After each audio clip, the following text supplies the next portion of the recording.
வணக்கம். நாகூஸ் நலபாகம். இன்றைக்கி ஆந்திரா ஸ்டைலில் ரசம் வைக்க போகிறோம். ரொம்ப டேஸ்ட்டாக சூப்பராக இருக்கும். எப்படி செய்யறதுன்னு இப்போ பார்க்கலாம். இன்றைக்கி நம்ம ஆந்திரா ஸ்டைலில் ரசம் வைக்க போகிறோம். ரொம்ப டேஸ்டியாக இருக்கும். அதுக்கு என்னென்ன வேணும்னு பார்ப்போம். துவரம்பருப்பு 1 ஸ்பூன் எடுத்திருக்கேன், 1 டேபிள் ஸ்பூன். இந்த ஸ்பூனால் 1 ஸ்பூன், இதே ஸ்பூனால் 3/4 ஸ்பூன் மல்லி, 1/4 ஸ்பூன் ஜீரகம், 1/4 ஸ்பூன் மிளகு, பூண்டு ஒரு 4 பூண்டை நச்சு வச்சுக்கோங்க, 3 மிளகாய். இதெல்லாம் நம்ம ட்ரை ரோஸ்ட் பண்ணி அரைக்க போகிறோம். மஞ்சத்தூள் 1 சிட்டிகை, கருவேப்பிலை, மல்லி, தக்காளி பழம் பெரிய பழமாக 1 பழம் எடுத்து வச்சுருக்கேன், பெருங்காயம், உப்பு தேவையான அளவுக்கு.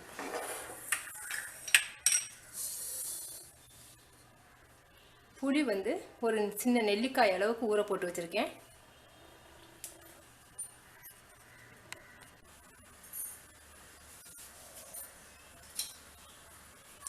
துவரம்பருப்பு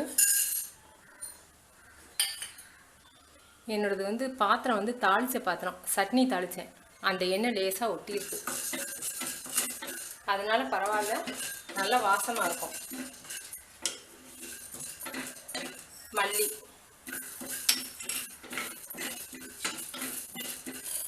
மிளகு, சீரகம்,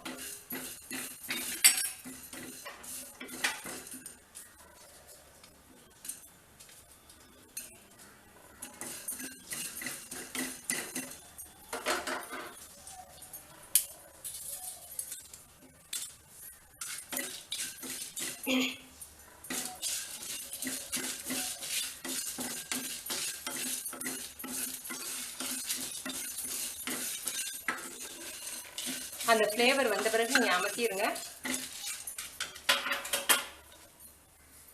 துவரம்பருப்பு கலர் மாறிடுச்சு. இதை நம்ம மிக்சியில் நைஸாக அரைச்சிக்க போகிறோம்.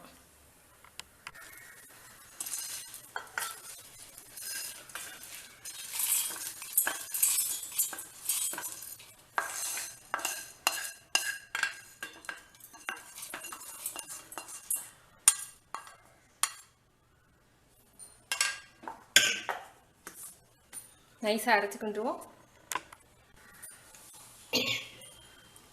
நம்ம அரைச்ச பவுடர்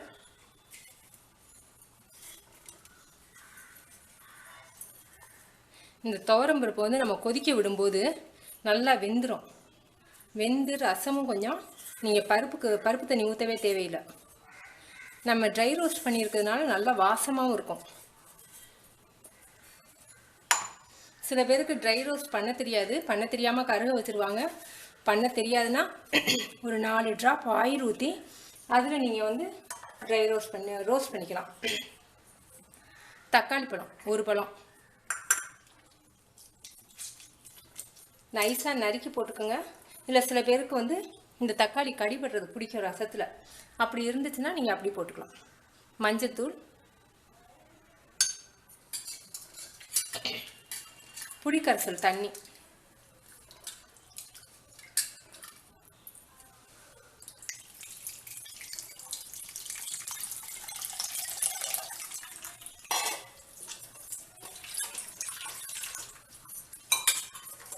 மூணு கப் தண்ணி ஊற்றியிருக்கேன்.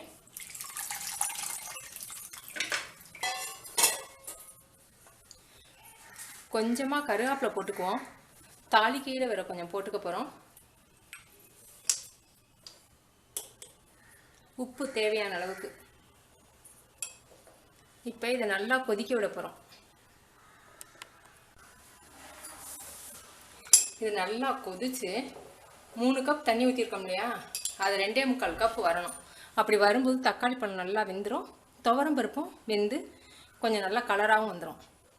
இப்போ உப்பு உரப்பு போதுமானு பாருங்கள். ரொம்ப உரப்பாக இருந்துச்சுன்னா லேசாக இன்னும் கொஞ்சம் புளி கரைச்சி ஊற்றிக்கலாம். புளிப்பு அதிகமாக இருந்துச்சுன்னா நீங்கள் தாளிக்கும் போது 2 மிளகாயை கூட கிள்ளி தாளிச்சுக்கலாம். நமக்கு எல்லாம் போதும். நல்லா கொதிக்கட்டும், கொதிச்சு அந்த தக்காளி பழம் வேகட்டும்.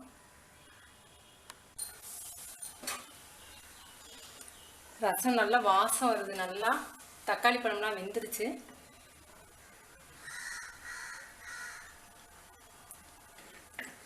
சூப்பராக இருக்குது. இப்போ நம்ம வந்து தாளிக்க போகிறோம். ரசம் வந்து கொதிக்க விடக்கூடாதுன்னு சொல்லுவாங்க. ஆனால் தாளிக்கிறதுக்கு முன்னாடி எவ்வளோ நேரம் வேணாலும் கொதிக்க விடலாம். தாளித்த பிறகு நீங்கள் கொதிக்க விடக்கூடாது. தாளித்த பிறகு நுர கட்டும்போது இறக்கிடணும்னு சொல்லுவாங்க. இப்போ நம்ம தாளிக்க போகிறோம். 1 டேபிள் ஸ்பூன் அளவுக்கு ஆயில் ஊற்றியிருக்கேன்.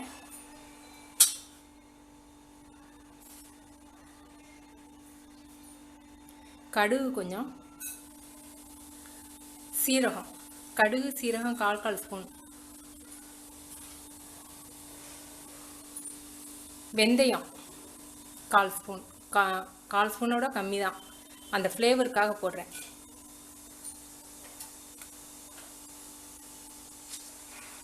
வாசத்துக்காக 1 மிளகாய். மிளகாயை தாளிக்கும் போது கிள்ளி அதை விதையை எடுத்துட்டு போடணும். சில பேருக்கு அந்த விதை வந்து வயிற்றுல குடல்ல போய் ஒட்டுச்சுன்னா வயிற்ற வலிக்கும்னு சொல்லுவாங்க.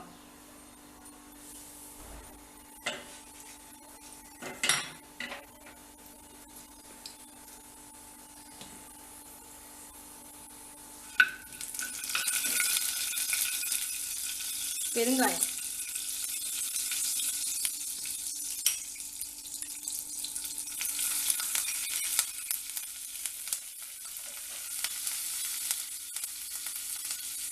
மல்லித்தழை. அடுப்பு அமர்த்தியாச்சு.